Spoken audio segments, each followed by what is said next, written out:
Mi mbrëma Alfred Sako. Mi mbrëma Arjan. Sako e para urime për kapelen që këndruar.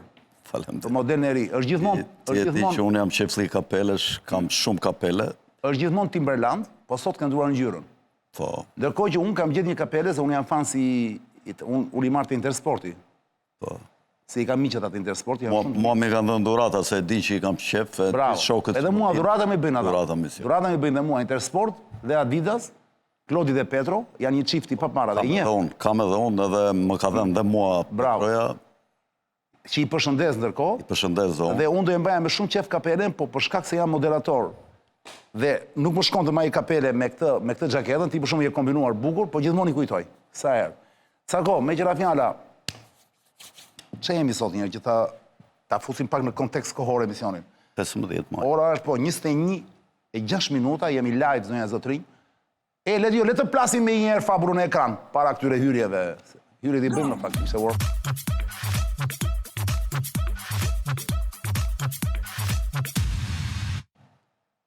Sonte Sako si që shikon, njerëz ndërkohë do shkruajnë për qefin e tyre mesazhe dhe pyetje atje për ty, te QR kodi që shfaqet në ekran.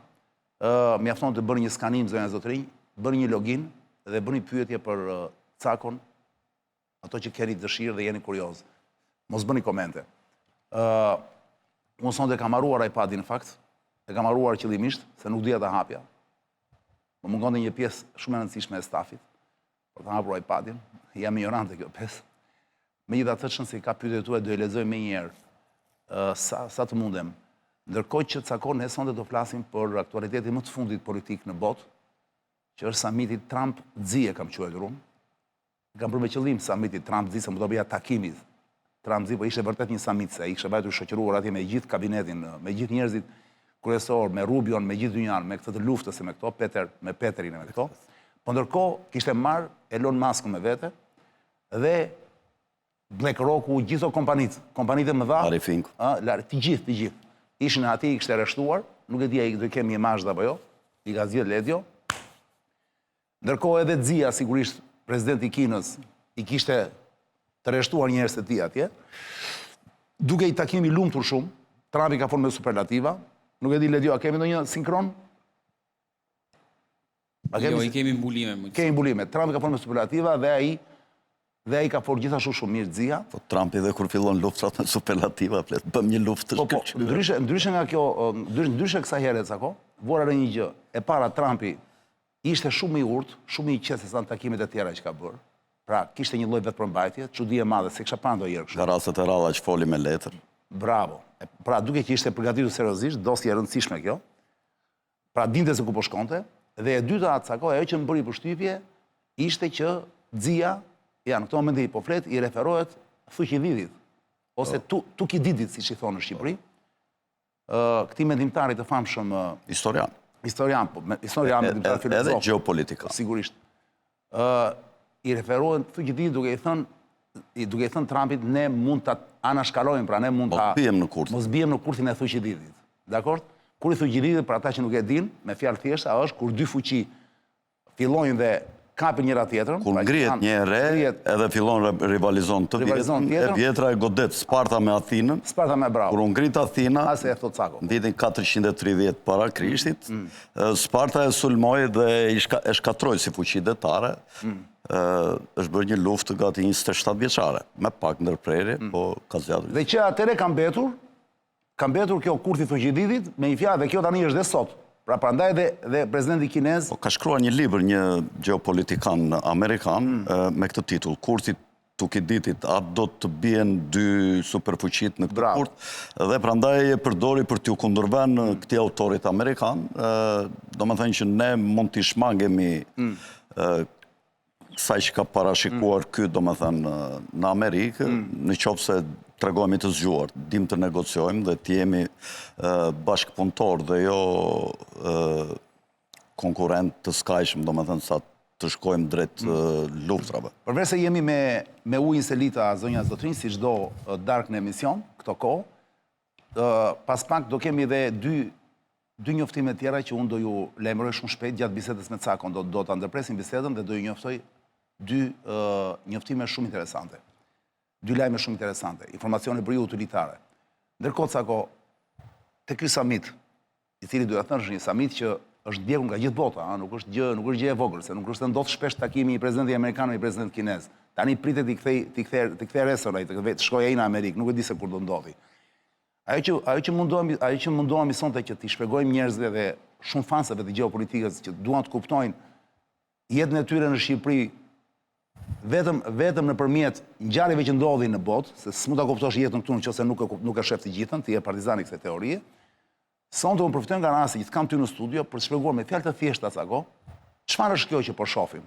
A jemi duke parë, unë tani referohem disa teorive, më fal. Majna icebergut apo? Ajo dihet. Patjetër, këtu jemi dakord. Po a jemi duke parë kjo që po shohim është thjesht një Trump Babaxhan dhe një Xi Babaxhan që takohen dhe paktën nga ato imazhe që ne shohim, i thon njëri tjetrit që okay, mund të jemi dhe miq, apo në fakt është përgatitje e një lufte të madhe të re. Unë e kam ditë këto ditë me shumë vëmendje, tani këto po i them jo për ty, po për publikun që pastaj ti marrësh, ti kontekstualizosh, ti hedhësh poshtë ose jo, që një teori ose një tezë është që në fakt është përgatitje për një luftë të re. Për një luftë të re më të fortë akoma, sigurisht jo mes të dyve, jo mes Kinës dhe Amerikës, por si kjo e Iranit. Pra e para, do të vazhdoj lufta në Iran apo jo? Nga informacionet që na vijnë, nga open source, intelligence, pra nga informacionet e hapura që janë, thonë që Trumpit po i humbet durimi dhe me sa duket po bëhet gati një ndërhyrje tjetër e re. E vështirë, thonë shumë, por po bëhet gati ndërhyrje e re. Ti si e lexon të gjithën këtë? Për të kuptuar pak gjeopolitikën, pastaj për të ardhur në rajon në fund. Shiko, ma thuaj me të bëjmë një përshkrim të vogël. Një përshkrim, bravo. Kjo është vizita e dytë e Trumpit si president në Kinë. Vizitën e parë ka bërë gjatë mandatit parë në kortë të 2017, se mos gabohet, dhe ka pasur një staf më të gjerë biznesmenësh. Ka pasur 29 veta, kryesisht ka pasur dhe disa nga këta që kishte tash Peter Thiel, ata që përmendet ti përfaqësuesit e Citigroup, BlackRockut dhe gjitha këta. Po, BlackRockut e përmendet ti. Ishin shumë, ishin ja 10 veta. Po, si mbajmë me emra tani. Nga bankingu, nga teknologjia e inteligjencës artificiale. Ishte gjithë ajka financiare. Ka hapësira, domethënë vetëm përfaqësuesit e BlackRockut të Vanguardit përfaqësojnë rreth një pasuri rreth 20 trilion dollar. Plus pasaj edhe këta të tjerët, domethënë ata që ishin aty 17 biznesmen të majave më të larta të biznesit amerikan, do dhe shoqëronin stafin politik që shoqëron të presidentin Trump, si që ishte Marco Rubio, Peter Hegseth, ishte sekretari i thesarit Scott Bessent, njeriu i Sorosit, i cili dikur ka deklaruar që ne do ta bëjmë Kinën superfuqinë e parë në botë, ka qenë zëvendës shefi i stafit shtëpisë së Bardhë, që e shoqëronte Trumpin për këto problemet protokollare për t'i ndjekur. Dhe ka qenë dhe përfaqësuesi i tregtisë në shtëpinë e Bardhë. Gir, e kam emrin, mos gaboj. Dhe biseda nga pjesëmarrja, domethënë takimi i parë që është bërë më 17-ën është bërë kryesisht për tarifat dhe dominohej për çështjet e ekonomisë mbi politikën. Pra, interesi ekonomik përcaktonte interesin politik në takimin e parë. Por tani duhet thënë që pas ardhjes në mandatin e dytë të presidentit Trump, me nxitjen e politikave tarifore, madhrat e Kinës mesatarisht, se variojnë, po mesatarisht kanë një tarif 31% doganore për të hyrë në Shtetet e Bashkuara, dhe presidenti kinez, i cili ka pasur përpara në kohën e Bidenit tregtit lirë, presidenti kinez vendosi për reciprocitet 10% tarifa doganore për mallrat amerikane. Qëllimi tash i vizitës ishte sa politik, aq edhe ekonomik. Kina është konsumatori më i madh i energjisë në botë. Ajo konsumon rreth 17.000 trilion e quajnë këta në, do me specialistët,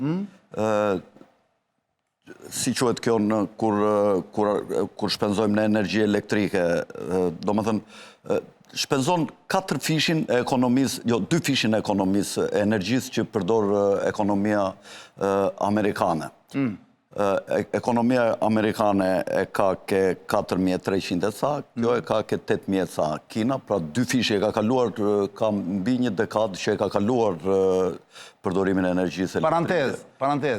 Mos je duke thënë me fjalë tjera cako, këtë që po mendoj unë tani, duke të dëgjuar, që në fakt ky mund të jetë dhe një lloj kapitulimi në thonjza i një superfuqie përballë një tjetre, pra apo kapitullon Amerika dhe këtë e ka kuptuar, prandaj po shkon po takohet me është pak shumë e guximshme kjo që po them, ëh. Shiko, mbas luftës së dytë botërore, elita botërore i ndavi në disa zona me disa funksione të veçanta botë. Kina do të ishte ardhueri i madh i botës, pra do të merrte softverët dhe do të thënë që do ishin perëndim, pra të gjitha shpiket teknologjike, dhe për të realizuar produktin që do bënin këto softverët, do punonin punëtorët kinezë dhe fabrikat do të çoheshin në Kinë. Por ata vënë një kusht. Prit, ta mbaroj. Ta bëj dialog. Ata vënë një kusht kinezët. I thanë amerikanëve, "Okej, hajdeni ju me biznesin tuaj këtu, mund të vini me bizneset tuaja këtu, por me kushtin që ne të vim në Amerikë të shkollojmë. Jo, përveç asaj, duhet të dim dhe se si ju i bëni këtë gjëra. Po, pra. Mirë, këtë besoj po thoshin. Kjo ishte perla e kinezëve. Po mirë, shikota që studentët kinezë që drejtojnë, që kanë studiuar në perëndim dhe që drejtojnë sot ekonominë e madhe kineze, janë shumë të pakët në numër në perëndim në krahasim me studentët e perëndimit. Më kupton? Po kjo nuk ka rëndësi. Jo, ka shumë rëndësi. Jo, kushti nuk ishte kjo tregon që truri ishte që një kompani amerikane shkon në Kinë, prit, kinezët duhet të dinë, duhet të futen brenda teknologjisë tyre, të kuptojnë se si ata punojnë. Pra ta marrin dhe kinezët. Këtu kanë përfituar, pse kanë dëgjuar. Softverët ja u kanë dhënë perëndimi. Këto hardverët ja u ka dhënë perëndimi. Pikërisht pra. Dhe softverët i ka prodhuar perëndimi. Amerika do të ishte garantore e financave për t'i kthyer në ar, pra do të kishte bankat më të sigurta në botë sipas marrëveshjes së Bretton Woodsit.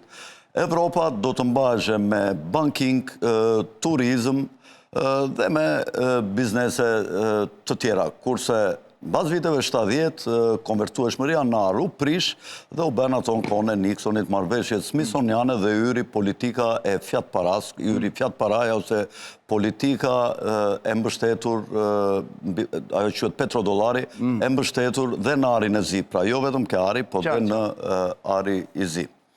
Kina sot mban një borxh kombëtar të Shtetet Bashkuara prej afërsisht $800 miliard, një 793 e kanë shpallur këta të Fedit në Shtetet Bashkuara. Më shumë, është e treta, më shumë më mban Japonia, ka rreth $1.2 trilion, Kina ka $800 miliard, se mos bëra ndonjë gabim, afërsisht. E dyta është Britania, që ka $900 miliard bono thesarit të Departamentit Amerikan të Shtetit si borxh. Borxhi që Shtetet Bashkuara kanë ndaj Kinës për t'i rikthyer këto, nëse Kina kërkon t'i shesë përsëri bonot e thesarit, është shumë i vogël në krahasim me 39 trilion që është borxhi kombëtar i Shteteve të Bashkuara. Është rreth 1.2, do më thënë se ka shumë njerëz që thonë i ka Shtetet Bashkuara shumë borxh Kinës, nuk është e vërtet. Tashi problemi është që Kina i pjesë të madhe të prodhimit të energjisë së vetë e ka një pjesë, kryesisht e ka nga qymyri, e ka 60% nga qymyri.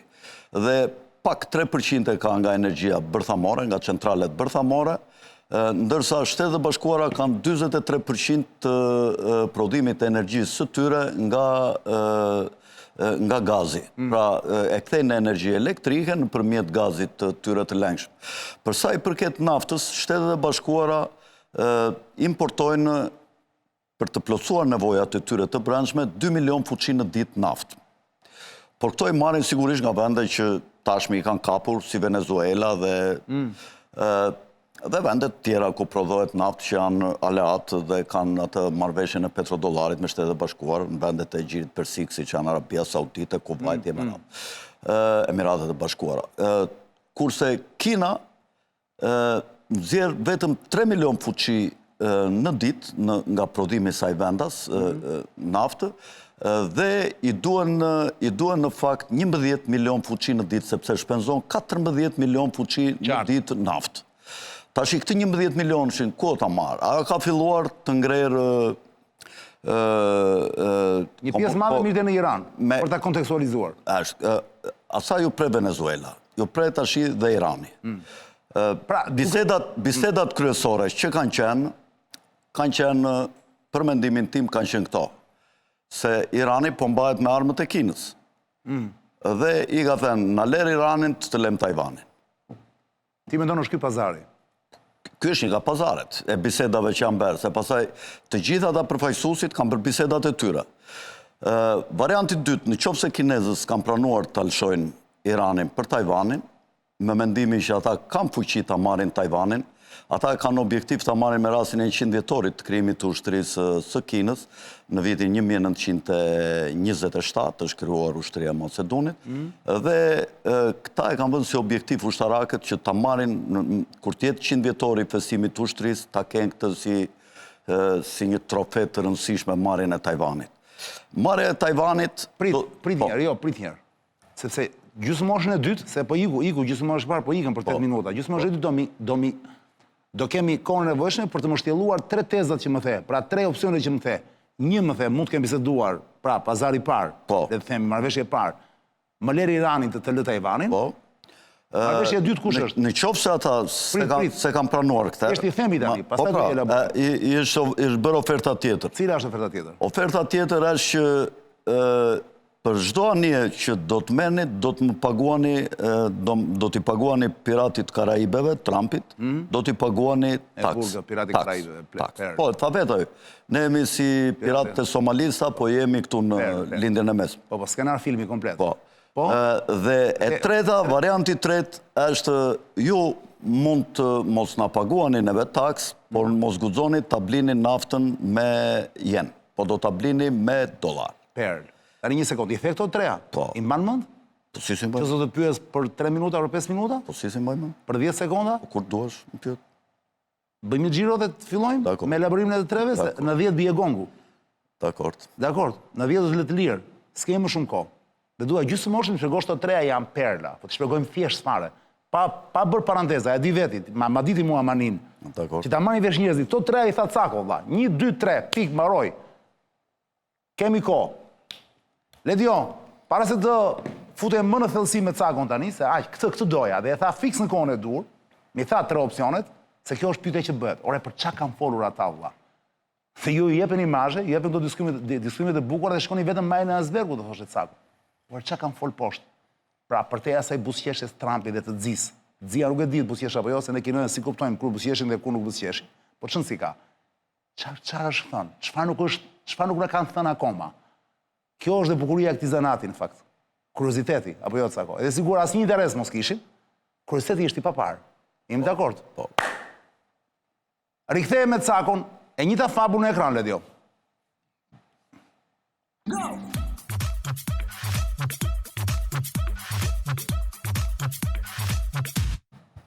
Tre opsione ishin. Opsioni i parë, Cako, për t'i përsëritur prapë se vinë njerëz tani në emision që se dëgjuan pjesën e parë. Më fal Iranin, merr Tajvanin. Më fal, i thot Trumpi, më jep Iranin... Torta e madhe. Më fal, po torta e madhe. Më fal Iranin, të lë Tajvanin. Dhe Tajvanin, kinezët kanë fiksim, ka gjithë tjetër që e duan Tajvanin, po aty janë ato amerikanët që vinë vërdall dhe nuk e marrin dot. Opsioni i dytë që mund të jetë në këto bisedime në summitin Trump-Xi ishte taksa për çdo anije do paguash, edhe blije me çfarë monedhë duash. Pra, për ta thënë më thjesht, po deshe mos paguash taks? Jo, blije me yen me çfarë duash, me çfarë monedhë duash. Po do paguash taks tek Pirati Karaibe. Po paguash taks ke Pirati Karaibe. Perl. Edhe opsioni i tretë, më të qeshtë. Opsioni i tretë është petrodollari. Që do thotë? Do më thënë, ajde blini sa doni e kini, po vetëm me dollar. Bukur. Ja, kjo është emisioni që dua, pra. vulgarizimi i inteligjencës, i gjës inteligjente, ta vulgarizojmë. Kjo është ushtrimi më i vështirë në botë. Sikur ta bënin gjithë njerëzit të, e disa do ishim në paqe. Nuk e bëjnë të të gjithë, Cako, se duhet të dish ta bësh. Tani, Cako, fillojmë me opsionin e parë. Më lërë, më jep Iranin, pra mos më gatro me Iranin, jap Tajvanin. Çdo me thënë. Kemi 10 minuta për çdo opsion. Kjo do të thotë që Kina të prisheshe me Rusin, Amerika të prishet me Japonin, Amerika të prishet me Koren e Jugut, Amerika të prishet me Indonezin, me të gjitha ato vendet e archipelagut aty në Azinë Jugore. Pse, shpjegoje, pse që të bëjë kjo, pse do të prishej? Sepse rruga tregtare e anijeve me naftë dhe me mallra nga Japonia dhe Korea e Jugut kalojnë në pjesa detare përpara Tajvanit. Në qoftë se kjo do kap Tajvanin, Kina, ka gjithë paqësorin poshtë edhe është balkoni paqësori Tajvani. Dhe pasaj do ketë në kontrol gjithë paqësorin dhe nuk mbahet me. Që do thotë gjitha këto vende, Japoni, Korea e Jugut, do të rritet kostot, edhe në çdo moment Kina mund t'u bëjë embargo sa herë doj. Dhe këto tash duhet vërtiten nga lart, nga deti Veriut ose zbresin poshtë nga Australia, të rrotullohen rreth shkëmbimeve të Atlantidës, rreth rrotull maleve preakulli, të dalin poshtë Australisë dhe që çmimi vete, çmimi shkon? Do më thënë ekonomia e këtyre shkon down, ikën poshtë dhe ato... Pra, nëse ndodh kjo opsion, pra, ky skenar, i bie që Amerikanët të prishen SBA-ja, të prishet me Korenë e Jugut, me Japonin, Malajzinë, Filipinët, gjithë të vendet e Azisë së lartë. Po, edhe me vendet e gadishullit të Indokinës, që edhe me këto, Vietnam, Laos, Kambodža, sepse Kina ka kohë që ndjek një politikë agresive detare, duke i detyruar anije tregtare të këtyre të mos kalojnë, sepse ju e dini ato ishuj spratel që i quanin këta, në mos i gaboj emrin, po këshu quen, ka ngritur disa ishuj artificial Kina, në mes të, do me thënë njeri pas tjetrit, edhe thot kam sovranitet mbi këta, kam dhe mbi këta, dhe ka ngritur ishuj artificial. Edhe nuk i lejon këto vendet me forcë. Ndarje e famshme e kufive detar. Po. Njëkohësisht, Shtetet Bashkuara do përkeqësonin marrëdhëniet qoftë se do ta lejonin Kinën të bëshën fuqie madhe detare, sepse Kinës kjo i mungon, fuqia detare. Nuk ka fuqi detare. Dhe në qoftë se do marrë gjithë të hapësira, sigurisht që Kina do bëhet një fuqie madhe detare dhe pastaj do bëhet një superfuqi ndoshta e parë e botës. Një sekond tani. Na the vetëm pjesën e parë, një pjesë medaljes. Kina do prishet me Rusin, do prishet BRICS-i. Me Iranin, po. Po i la Amerika Tajvanin, edhe Kina talshoj Iranin, do prishet BRICS-i, pra do prishet aleanca Kinë-Rusi, Indi, Brazil, Afrika... Me Iranin po e po, apo jo? Po, pa tjetër, Kina me Iranin do prishet me njerë. Po ti, tani, oke, e the si, e elaborove si kështu, të bë një pyetje unë, apo ke akoma për të shtuar? Jo, bëj pyetje. Jo, nëse ke përshtuar shtoj se kam një pyetje unë tani. Po, pyetje për këtë ka sa duash. Nga 1 në 10 sa e mundur është që ndodhi kjo? Që ndodhi kjo opsion, pra skenari i parë, më ler Iranin të të lë Tajvanin. 3. 3, pra është e dobët. Po. Pra nëse do vinin basnë sot sa kohë këtu, mos di të vë basnë fare, koeficienti si do ishte? Ku diun s'di asun. Asun s'marr vesh nga ato. Një është dysh, ku diun se çan ato. Diun që bëjnë ato, nuk e di. Asun si kuptoj fare ato. Thon këta shumë atër pasere në studio, i din këta e njofin, Meksi i njef shumë mire. X është barazim, njësh është për shembull fiton skuadra vendas, dysh është skuadra Safiren, mos gabojt. Do ndaje me gola lartë. Si ilet jo? Do ndaje me gola lartë. Do ndaje me gola? Me gola lartë, do bëjshë shumë gola. A, do bëjshë shumë gola. Dakor. S'kam bën kur. Pra është 3 cakoth, kuj opcion. Opcion i parë. Me notën 3, nga njësh i dërë në 10. Igu, e kaluam që shpejtë, se kishim kohë në fakt për të elaboruar më shumë. Pse atëre është e vështirë që kjo të ndodhi? Pse është nota 3? Pse Trumpi nuk e... Pse aji i thuaje... Pse Dzia thua ti, është gati të pranonte, kush gati të pranoj këtë opcion? Kina apo SBA-ja? Trumpi, deri sa ja ka bërë këto, duhet ja ketë bërë këto ofertë, unë mendoj që... Thua Trumpi është interesuar? Po. Të unë pasi gjithë azinë antiposhtë? Po. Një sekundë është, atëre Trumpi i bje t'ja futi vetes, t'i qëlloj vete në kënd. Po, Trumpi do kap gjithë burimet energjitike, këshu, se po mori Iranin e kap ai gjithë naftën e lindjes së mesme. Po, humbja e Tajvanit nuk shkakton asnjë gjë për Amerikën? Po, A janë të mikrochipat gjërat? pastaj do ta mbaj Kinën të kondicionuar, sepse s'ka ku merr burime me përjashtim të Rusisë, e cila nuk ka kapacitete që të plotësojnë nevojat e të sajat edhe... Se kuptova mirë këto. Si? Më thuaj, nuk e kuptova mirë këto. Trumpi e dëshiron një gjë të këtill. Ti thua do ta donte? Po, do ta donte një gjë të këtill, kurse Kina nuk besoj... Po ti vëshë peshore, pra. Humbet më shumë Trumpi pak të gjë, apo me këto opcion? Shiko, kosto përfitimi janë të gjitha. Humbja është ajo që thua ti që këta do bëhen fort në paqësor. Po, ti vetë te në fund. Po. Kina dhe fiton një, arsu e fuqi, do bëhet një super fuqi. Amerika interesat më të mëdha i ka deri ke lindja e mesme dhe hemisfera perëndimore. Po atëre pse e ruan Tajvani me kështu aeroplan bajtse, ma thua dot? Se ka kaq vite që ka gjithë bazat atje vërdale, ka rrethuar Kinë. Për monetë shkëmbimi e ka ruajtur për një pazar të madh, dhe ky është një pazar i madh. Marr Iranin që është ura ndërmjet Azisë dhe perëndimit, dhe një nga vendet strategjike për kalimin e 25% të rezervave energjitike të botës në naftë. Është monetë shkëmbimi, thua ti? Po. Po atëre kjo te kalon Trumpin. Para se të vinte Trumpi, se kjo është politike e tyre, e nuk i sa viteve. Aeroplan bajtës atje nuk kanë vajtë në kohën e Trumpit. Shiko, kanë qenë historikisht. Kur ka qenë superfuqi e pa diskutuar Amerika, e ka mbajtur për geopolitik Tajvanin. Po tash ka ardhur koha që ta përdorë si monedë shkëmbimi. Çka ka ky Tajvani që nuk kanë ishujt e tjerë, ma thua dot? Po ta thash pra, përveç tyre mikrochipeve. Ky kufizon njerë geopolitikisht, Kinën e mban të kufizuar në kontinent. E nxjerr pak në detin e Kinës jugore. Se Tajvani i pengon të dali Kina në det. Po është direkt përballë Kinës, nuk del dot në... As anash. Po anash këte domethënë në drejtim të lindjes nuk ka nga shkon, se është Korea e Jugut dhe Japonia. Kurse këte nga deti Kinës jugore, këte shkon, edhe shkon drejtim të perëndimit. Ti thua Kina është izoluar në kontinent dhe është e rrethuar nga proksit amerikan, apo jo? Po, Kina ka problem të madh edhe një kanal që ndodhet në Filipine, është më duket 600 km i gjatë dhe është vetëm 60 km i gjerë, sa që është për shembull kjo Otrantoja, ku kalojnë gjitha njetë kineze. Dhe ky kanal, sa herë që ka ashpërsi të marrëdhënieve tregtare mes perëndimit dhe Kinës, ky kanal kontrollohet nga perëndimi dhe Kinës i bëhet embargo. Dhe këtë kanal këtu, Kina e ka shumë problem, ande s'del dot në, domethënë, të dalë në Oqeanin Indian. Sepse gjitha kalojnë këtu ke ky kanali. Dhe Shtetet e Bashkuara dhe perëndimi, Britania, mund të vinë deri ke Filipinet, e kontrollojnë Kinën dhe nuk e lënë të vijë këtej. Po Kina do të ketë burime të mëdha ujore dhe këto shelfin në New York. Tani Ledio po më pyet, nuk e di Ledio pse bën vetë pyetjen Cakos. Bëja vetë pyetjen se merr një mesazh nga Ledio. Ledio është shumë i kujdesshëm, ka një diskrecion të papar. Nga ndonjëherë nuk do të dalë që bën pyetje, tani se radhë bëja Ledio Cakos pyetjen që më nisë mua tani. Pra Ormuzi vlen më shumë se sa Tajvani, kjo është pyetja. Çfarë? Bëja pyetje tamam Ledio. Pra Ormuzi në këtë rast vlen më shumë se sa Tajvani? Kjo është pyetja. A vlen Ormuzi më shumë se sa Tajvani? Për këtë po flisim apo? Pra duke kap Iranin, kap ngushticën e Ormuzit.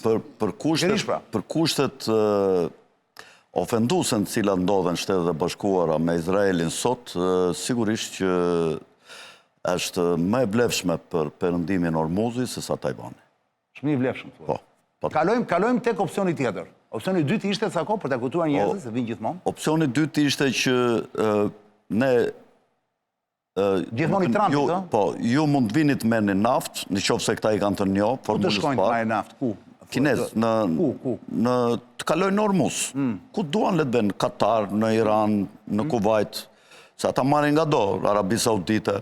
Kupton, domethënë çdo anije që do kalojë nga ju në Ormuz do paguaj taksë ke neve, kaq deri tani nuk kanë paguar gjë.